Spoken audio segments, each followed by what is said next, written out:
in regards to leaving the prayer. So I understand, don't worry, that I'm aware that you follow the opinion that, if someone prays sometimes, he's not a kafir, alhamdulillah. But I just wanted to know, basically, I've made a bit of research on this, and I've seen that basically throughout history there were two opinions. One opinion that was chosen by the majority of the fuqaha, that, by the Hanafis, the Malikis, Shafi'is, and some Hanabila, that the one who doesn't pray at all is not a kafir but a major sinner. And then you have the other opinion, which is mostly chosen by the Hanabila and the recent contemporary scholars, that actually the one who doesn't pray is a disbeliever.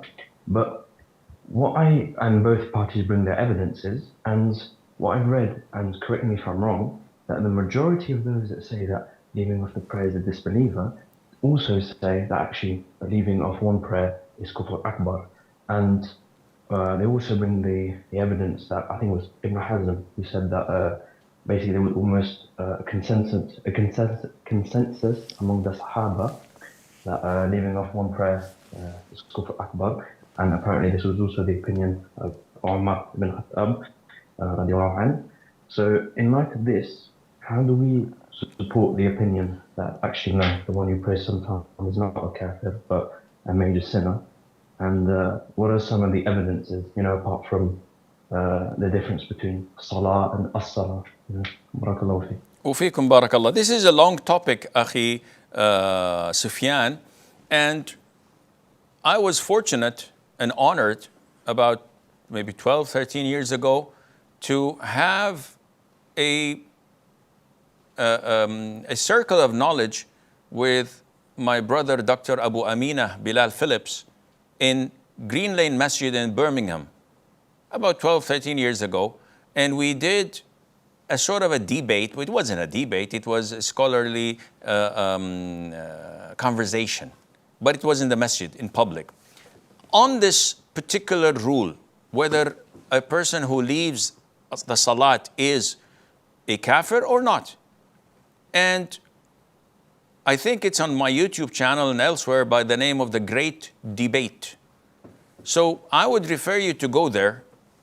However, in a nutshell, if Abu Hazm, Ibn Hazm, may Allah have mercy on his soul, the Imam of the Zahiri school of thought, mentioned that the consensus of the companions is that whoever abandons one salat is a kafir, this is totally bogus.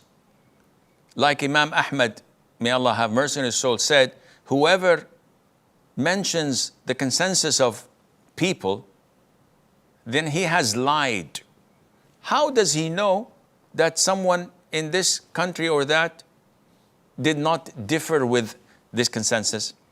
So I could sit here all day long and say, the consensus of Tabi'een, the consensus of XYZ, without having tangible proof to back this up. And there is no consensus, because if there were such a consensus among the companions, we wouldn't have any issue. Khalas, alhamdulillah. This is an evidence by itself, but there isn't. Abandoning one single prayer makes you a kafir. This is not true at all. And the difference between the scholars is revolving around an issue which I always mention, that is theoretical and practical. On the theoretical part, yes, who does so and so is a kafir. On the practical part is to implement this rule on a specific individual. We have to fulfill the conditions and ensure that there are no obstacles blocking this ruling from being implemented. And this is not possible. It did not take place almost since Allah knows when. Therefore, the issue is not as simple as 1 + 1 = 2. You have to look into the holistic way of collecting the evidences and scrutinize them and understand them as a package, not as individuals, and then you will find out the way, inshallah.